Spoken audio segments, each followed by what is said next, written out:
Hello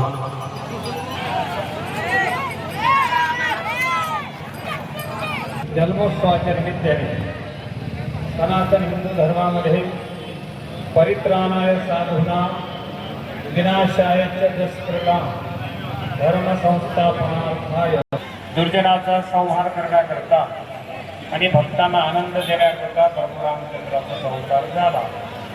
त्यामध्ये आपण तो रामनवमीचा उत्सव दरवर्षी रामरूपी आश्रमाच्या संकल्पनेतून सहभागातून आयोजनातून सकल हिंदू समाजाच्या सहभागामध्ये साजरा करत असतो।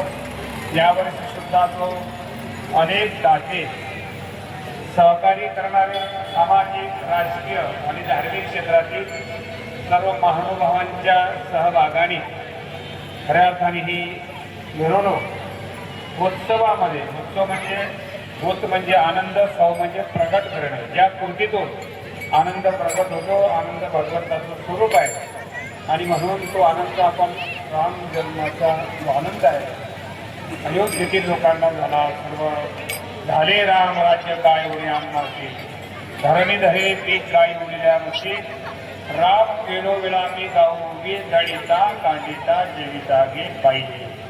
कारण का म्हणे रामे सुख दिधले आपुले, भगवंताने आपलं सुख सगळ्या त्याच्यावर जीवाला दिलं, सगळ्यांना सुखरूप केलं।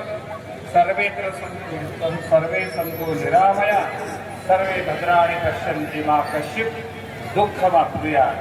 ही संकल्पना पुढे नेण्याच्या संदर्भामध्ये रामरूपी आश्रम सर्व राम भक्त, त्याच्यामध्ये व्यक्तिगत कोणाचं नाव नाही, ज्यांची प्रभू रामचंद्रावर श्रद्धा आहे, ज्यांनी आपले हिंदू धर्म स्वीकारलेला आहे, असे सर्व सनातन हिंदू धर्माचे लोक आणि सकल हिंदू समाज आणि प्रभू रामचंद्राचे राम भक्त सर्वांना त्या व्यासपीठावरनं रामरूपी आश्रम त्यांच्या सगळे विश्वस्त अध्यक्ष, कारभारी, मानकरी, सेवेकरी यांच्या वतीनं सगळ्यांचे आभार आहे, सगळ्यांना धन्यवाद आहे।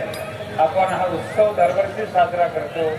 पुढच्या वर्षी सुद्धा आपण सर्वांच्या सहकार्याने अतिशय चांगल्या प्रकारे वारकरी संप्रदायाचा त्याला खऱ्या आकृतीबद्ध देऊ, त्याचं स्वरूप आपण बदललं। प्रभू रामचंद्राचं नामस्मरण करीन हा आपण नवीन गावातून प्रभू रामचंद्राच्या मंदिरापासून छत्रपती शिवाजी महाराजांच्या स्मारकासोबत समोर ज्यांनी हिंदवी स्वराज्याची स्थापना करून एक विश्वामध्ये जगामध्ये एक आदर्श निर्माण केला, त्या छत्रपती शिवाजी महाराजांच्या समोर या मिरवणुकीची आजच्या या वर्षीची 2023ची रामनवमी तो राम जन्माचा उत्सव आपण साजरा केला।